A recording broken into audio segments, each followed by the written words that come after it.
Good morning students, welcome you all. I am Nidhi Goel, Assistant Professor ABSD. बच्चों आप सभी का बहुत बहुत स्वागत है। आज आप लोग इस सेशन में आप लोग स्कूल से कॉलेज में प्रमोट हो गए हैं। नाउ यू आर कॉलेजिएट्स, ठीक है। तो बच्चों जिस तरह से आपको प्रमोशन मिला है ना 12th से फर्स्ट ईयर में, तो उससे ये तो है कि हाँ अब आप कॉलेज लाइफ में फ्री हैं, स्कूल वाला डिसिप्लिन आपके लिए नहीं है और आप अपनी मर्ज़ी से क्लासेस अटेंड करते हैं, मर्ज़ी से नहीं करते हैं एंड सो ऑन। कई सारी फ्रीडम आपके पास आ गई है, लेकिन इसके साथ साथ आपकी कुछ रिस्पॉन्सिबिलिटीज़ भी बढ़ गई हैं। आप लोगों को सिर्फ ऐसा नहीं करना है जैसा अमूमन बच्चे करते हैं कि अब हम कॉलेजिएट्स हो गए हैं, अब हमें सिर्फ फ़न के लिए रहना है, हमें पढ़ना लिखना नहीं है एंड सो ऑन। ऐसा आप बिल्कुल भी नहीं करेंगे, ठीक है। हम लोगों का वैसे भी फर्स्ट ईयर में आधे से ज़्यादा सेशन जा चुका है, तो अब हम लोग बिल्कुल प्रॉम्प्ट और अच्छे तरीके से अपनी स्टडीज़ को कंटिन्यू रखेंगे, क्योंकि फर्स्ट ईयर में बच्चे एकदम से केयरलेस हो जाते हैं, जिसकी वजह से उनका परसेंटेज काफ़ी डाउन चला जाता है। हमने ऐसा बिल्कुल भी नहीं करना है, ठीक है बच्चों। तो मैं आपकी अकाउंट्स की टीचर हूँ, जो कि आपको स्टैटिस्टिक्स एंड फाइनेंशियल अकाउंटिंग दोनों टीच करूँगी। स्टार्टिंग बच्चों हम लोग आज फाइनेंशियल अकाउंटिंग से कर रहे हैं। पहले हम लोग फाइनेंशियल अकाउंटिंग पढ़ेंगे। इसका सिलेबस मैं आपको व्हाट्सएप के थ्रू सेंड कर दूँगी। इसमें हमारी 5 यूनिट्स हैं, ठीक है। 5 यूनिट्स में सबसे फर्स्ट यूनिट में हमारा इंट्रोडक्शन है, अकाउंटिंग का इंट्रोडक्शन। अकाउंटिंग के बारे में आप लोग 11 से पढ़ते चले आ रहे हैं। व्हाट इज़ अकाउंटिंग हमारा सबसे पहले ही फर्स्ट यूनिट है। फर्स्ट यूनिट में हम लोग क्या क्या स्टडी करेंगे, देखिए फर्स्ट यूनिट में आपका अकाउंटिंग का इंट्रोडक्शन है। आपकी बुक जो है आप लोगों की आरबीडी की जो है, ये फाइनेंशियल अकाउंटिंग की यही वाली बुक आप लोग रेफ़र करेंगे, है ना। जस्ट बिकॉज कोटा यूनिवर्सिटी में और भी बुक्स हैं, बट ये बुक हमारा पूरा सिलेबस कवर करती है, तो हम लोग अपने कॉलेज लेवल पर इसी को कंसिडर करते हैं। फाइन। सेकेंड थिंग, इसको सिलेबस में देखिए, मैं आपको एक शॉर्ट ब्रीफ इंट्रोडक्शन हम उसका ले रहे हैं आज। अकाउंटिंग फर्स्ट चैप्टर इंट्रोडक्शन है, सेकेंड है हमारा Indian and international accounting standards, ठीक है। ये दोनों हमारी फर्स्ट यूनिट में है। देन इसके बाद इसका जो 5th पार्ट है, इसका 4th पार्ट है, भाग 4। इसके अंदर देखिए issue and forfeiture of shares including issue of right shares. इसके अंदर जो राइट शेयर्स को इंक्लूड करते हुए issue of shares and debentures, ये भी आप लोग पढ़ के आए हैं 11th-12th में, ठीक है। देन उसके बाद था इशू ऑफ डिबेंचर्स, ऋण पत्रों का निर्गमन, ये भी आप लोग पढ़ के आए हैं। देन अधिमान अंशों का शोधन है, रिडम्पशन ऑफ प्रेफरेंस शेयर्स। तो यहाँ तक ये 5 चैप्टर्स जो हैं जो हमारी फर्स्ट यूनिट को कवर करते हैं। फाइन बच्चों, इसके अंदर फर्स्ट यूनिट जो है बिल्कुल हमें ईजी वे में हो जाती है, जस्ट बिकॉज आप अकाउंटिंग का इंट्रोडक्शन जो है, इसमें अकाउंटिंग कन्वेंशंस, कॉन्सेप्ट्स हैं, आपके बेसिक डेफिनेशंस हैं, अकाउंटिंग साइकिल है, ठीक है। फिर उसके अलावा इसकी यूज़र्स हैं, एंड यूज़र्स हैं, है ना, और वही जो इसकी एडवांटेज है, यूज़फुलनेस है, वो सब चीज़ें इसके अंदर आती हैं। सिस्टम्स हैं हमारे अकाउंटिंग के, सिस्टम सब आप पढ़ते चले आ रहे हैं 11th-12th से, और बिल्कुल बेसिक्स में आपने इनको काफ़ी डेप्थ में पढ़ा है, आई होप, ठीक है। तो हम इसको पढ़ने में अपना टाइम नहीं लगाएंगे, ये हम बाद में लेंगे, है ना। पहले हम वो चैप्टर्स कवर करेंगे जो हमारे पेपर का मैक्सिमम पार्ट कवर करते हैं। हमारी बुक के हम 6 चैप्टर्स ऐसे हैं, 5-6 चैप्टर्स ऐसे हैं जिन्हें स्टडी करेंगे तो हमारा लगभग 60-70% सिलेबस जो है वो कवर हो जाता है। और आगे फर्दर हो भी सकता है कि हमारा जो सिलेबस है वो कम हो जाए, लेकिन ये जो चैप्टर्स हम स्टडी करेंगे ये किसी भी कंडीशन में यहाँ से नहीं जाएंगे, ओके। तो सबसे पहले हम उन्हीं चैप्टर्स को टच करेंगे। देन उसके बाद हमारी सेकेंड यूनिट है, मैं आपको एक बार फटाफट बता रही हूँ, आप अपने बुक्स में मार्क कर लीजिए उस अकॉर्डिंग। बच्चों सेकेंड यूनिट के लिए आप यही भाग 4 कंटिन्यू कीजिए। पार्ट 4th में देखिए 4 चैप्टर है ऋण पत्रों का शोधन, redemption of debentures, underwriting of shares and debentures, acquisition of business and profits prior to incorporation, व्यापार का अधिग्रहण और समापलन से पूर्व के लाभ, है ना। ये सब हमारा सेकेंड उसमें है। इसी के साथ 5th पार्ट में देखिए एक चैप्टर और है सेकेंड भाग 5th में, लाभों का निस्तारण और लाभों का पूंजीकरण, disposal of profits and capitalisation of profits. ये सारे हमारे सेकेंड यूनिट में कवर होते हैं, ठीक है। तो जो रिडम्पशन ऑफ डिबेंचर्स है, सीबीएसई वाले तो ये पढ़ के आई ही हैं 12th में, आरबीएसई में शायद ये हटा दिया गया है, अब इसका सिलेबस लिमिटेड कर दिया है कंपनी का। नो प्रॉब्लम एट ऑल, छोटे छोटे से चैप्टर्स हैं जिन्हें हम इजीली कवर कर लेंगे, ठीक है। देन 3rd यूनिट की हम बात करते हैं। 3rd यूनिट में देखिए बच्चों भाग 2, इसमें sectional and self balancing ledgers हमारे सिलेबस में नहीं है। इंश्योरेंस क्लेम्स, बीमा संबंधी दावे, इसी से हम अपनी अकाउंटिंग की स्टार्टिंग करेंगे। बहुत ही अच्छा चैप्टर है और बहुत ही इम्पॉर्टेंट चैप्टर है, यानी इसमें से आपका क्वेश्चन आना ही आना है। 10 मार्क्स में भी, 20 में भी आ जाता है और 1 या 2 मार्क में भी आता है, ठीक है। थर्ड यूनिट में देन इसके बाद वही नीचे भाग जो 5th है, इसमें देखिए final accounts of companies. First chapter है कंपनियों के अंतिम खाते और लास्ट पट्टे के लिए लेखांकन, अकाउंटिंग फॉर लीज, है ना। ये 3 चैप्टर हैं। अकाउंटिंग फॉर लीज भी छोटा सा चैप्टर है। फाइनल अकाउंट्स ऑफ कंपनीज आप पढ़ के आए हैं 11th-12th में, बिल्कुल आपने पढ़ा है। हमारा जो कंपनी लॉ है 2013, उसके अकॉर्डिंग इसमें जो हमारे बैलेंस शीट के परफॉर्मे हैं और P&L का परफॉर्मा है, ये पूरा आपके था, है ना। इसे आपने स्टडी किया है, वही चीज़ें यहाँ पर हैं। इसके साथ कुछ थोड़ा बहुत एडिशनल है जिसे हम देखेंगे बाद में।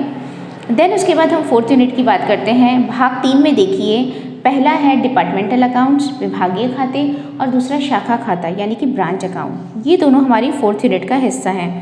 और बच्चों ये दोनों चैप्टर ही काफ़ी इंपॉर्टेंट है, क्योंकि इनमें से एक 10 मार्क्स में भी आता है और इनमें से एक चैप्टर का 20 मार्क्स में भी आता है, ठीक है। तो सबसे पहले हम इंश्योरेंस क्लेम पढ़ेंगे, देन उसके बाद हम डिपार्टमेंट एंड ब्रांच पढ़ेंगे। ये 3 चैप्टर हम कंटिन्यूशन में स्टडी करेंगे।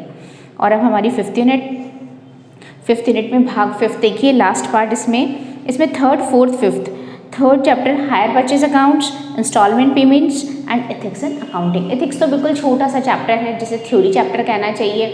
और इसमें तो लाइक एथिक्स के बारे में आप एक जनरल ले लेते हैं फेनोमेना, तो उस पर आप अपने आप भी लिख सकते हैं, ठीक है। तो वैसे भी इसमें 5 मार्क या 10 मार्क्स से ज़्यादा का क्वेश्चन नहीं आता है एथिक्स पर, लेकिन हायर परचेज बहुत इंपॉर्टेंट चैप्टर है। इंस्टॉलमेंट पेमेंट उसकी कॉपी है, हायर परचेज किया तो इंस्टॉलमेंट ऑटोमेटिक हो जाता है, ठीक है। तो फिर हम उसके बाद ये लेंगे, यानी पहले हम 3rd, 4th, 5th unit cover करेंगे।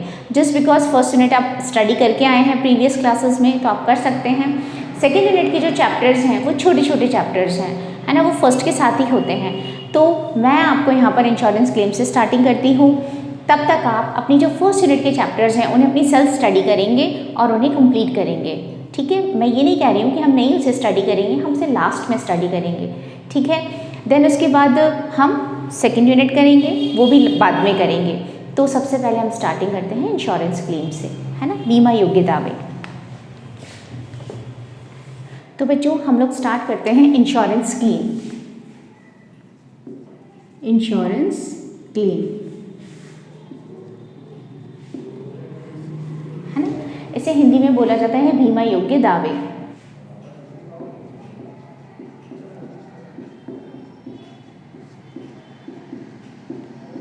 इंश्योरेंस क्लेम यानी कि बीमा योग्य दावे, ठीक है। तो बच्चों हम लोग इंश्योरेंस के बारे में भी पढ़ के आए हैं। आप लोगों ने बिजनेस ऑर्गेनाइजेशन में से पढ़ा है व्हाट इज इंश्योरेंस। इंश्योरेंस क्या है?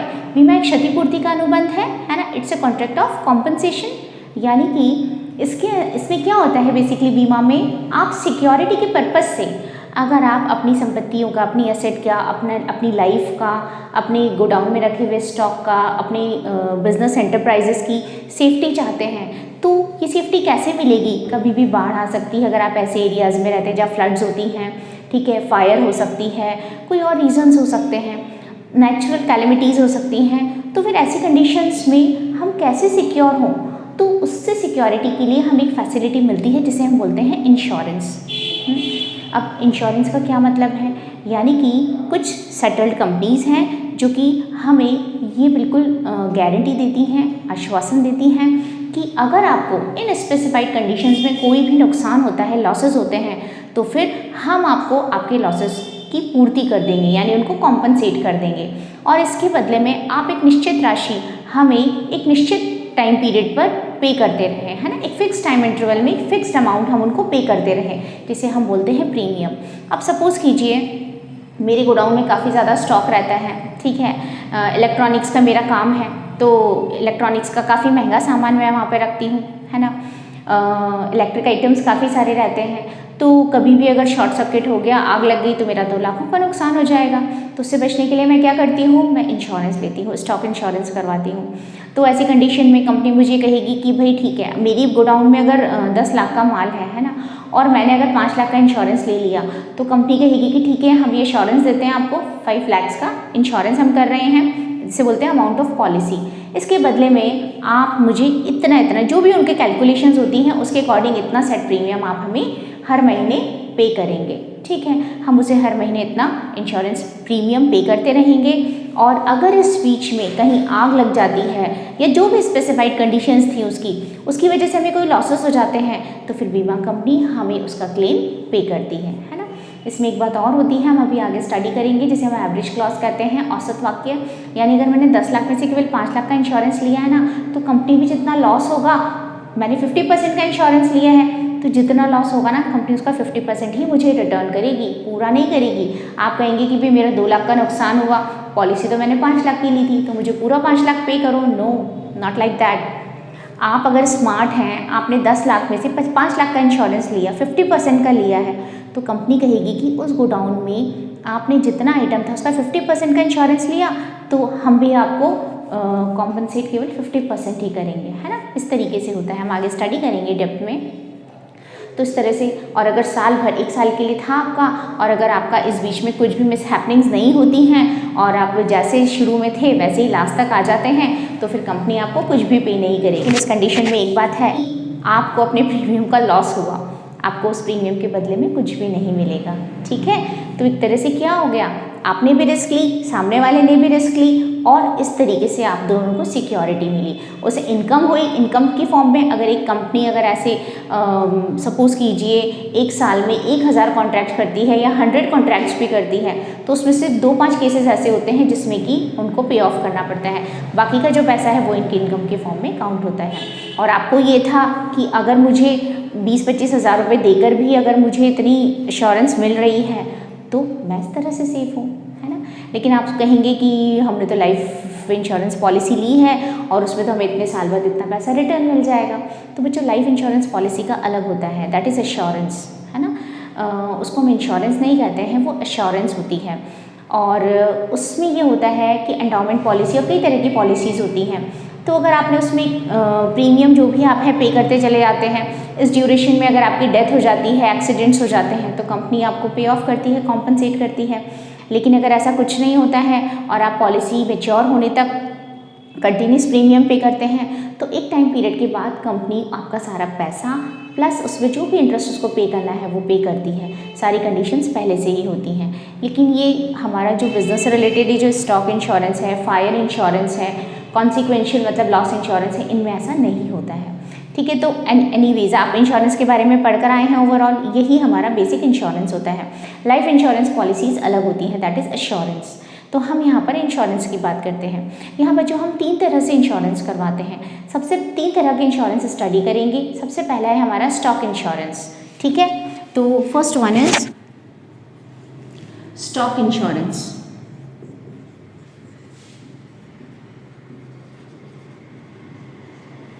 है ना, स्टॉक बीमा। दूसरा होता है कॉन्सिक्वेंशियल लॉस पॉलिसी,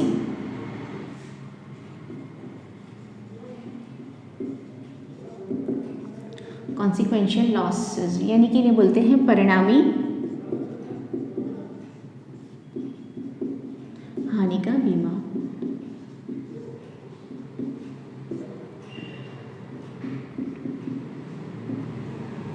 और तीसरा हमारा होता है कॉम्प्रिहेंसिव इंश्योरेंस।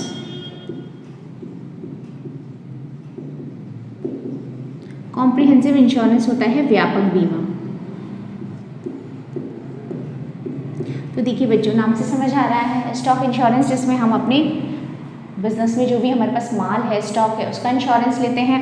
ठीक है, देन कॉन्सिक्वेंशियल लॉस पॉलिसी यानी कि परिणामी हानि का बीमा। परिणामी हानि का मतलब क्या होता है बच्चों, कि जैसे कि सपोज कीजिए कि एक शॉप है, आप अच्छी सी बड़ी सी शॉप लेकर बैठे हैं जिसमें आप डीलिंग्स करते हैं, सो ऑन अपना काम करते हैं, रिटेलिंग का बिजनेस करते हैं, रिटेल गुड्स सेल करते हैं। अब अगर सपोज कीजिए आग लग जाती है, उसमें आग लग जाने की वजह से आपका फर्नीचर जल जाता है, काफ़ी सारा माल जल जाता है और काफ़ी आपका लॉस हो जाता है। तो इस वजह से आपकी जो शॉप है या एंटरप्राइज़ है वो 1 महीने बंद रहती है। क्यों? क्योंकि उसके रेनोवेशन में और उसको रिकन्स्ट्रक्शन में टाइम लग जाता है 1 मंथ का। तो ऐसी कंडीशन में आग लगने की वजह से जो लॉस हुआ वो तो प्रॉम्प्ट एट द टाइम था, वो एक अलग चीज़ थी, लेकिन उसके बाद आपकी शॉप 1 महीने तक बंद रही, है ना। उसकी वजह से आपकी कितनी सारी कस्टमर डीलिंग्स कैंसिल हो गई, कितने सारे आपके कस्टमर्स दूसरे लोगों के पास, दूसरे बिजनेसमैन के पास चले गए, ठीक है। और प्लस आपकी जो बिज़नेस है उसकी गुडविल भी उससे इफेक्ट हुई होगी, ऑब्वियसली होगी।